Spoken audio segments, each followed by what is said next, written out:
What are people slowly starting to forget? How much time and energy goes into making the stuff all around you. Everybody knows exactly how a pencil works, but no one can create a normal pencil by himself. I have a better version of this. We live in a society exquisitely dependent on science and technology, in which hardly anyone knows anything about science and technology. Others' past embarrassments, even though we still hold on to ours.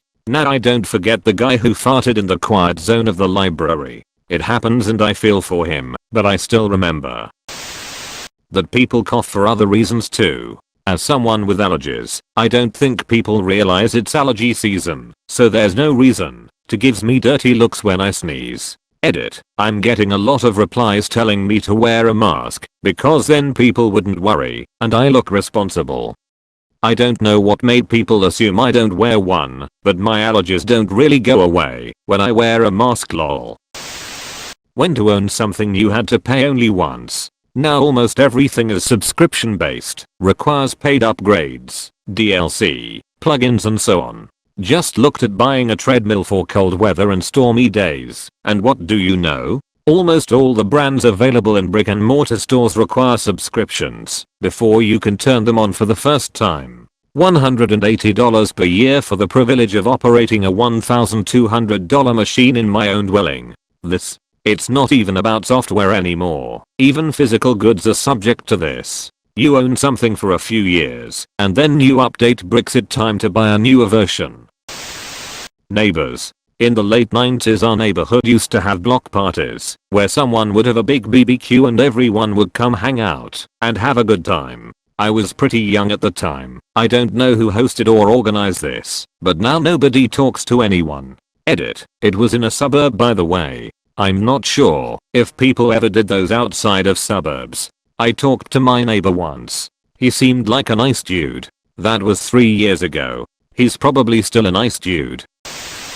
The Patriot Act allows the government to take everything of yours without charge and lock you up indefinitely, as long as they deem it a national security issue without any proof. National security meaning whatever the hell they want it to mean. National security is the card countries play when human rights need to be violated legally.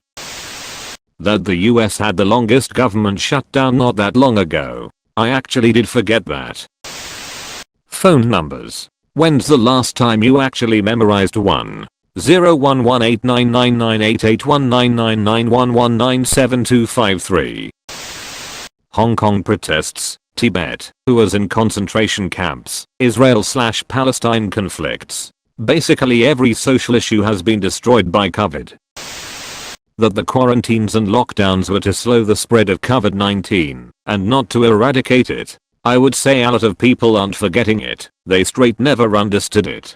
Just the other day my siblings and I were talking to my dad, and he asked us how many people we thought were going to get the virus. None of us was able to get him to understand that the answer was probably everyone. It's like he's in denial or something. Well, the good news is, even though we can't prove it right now, odds are that way more than 3 million people in the world probably have/had the virus already. That study that was done in Stanford projects something like 50-80% more people have been infected than are being reported.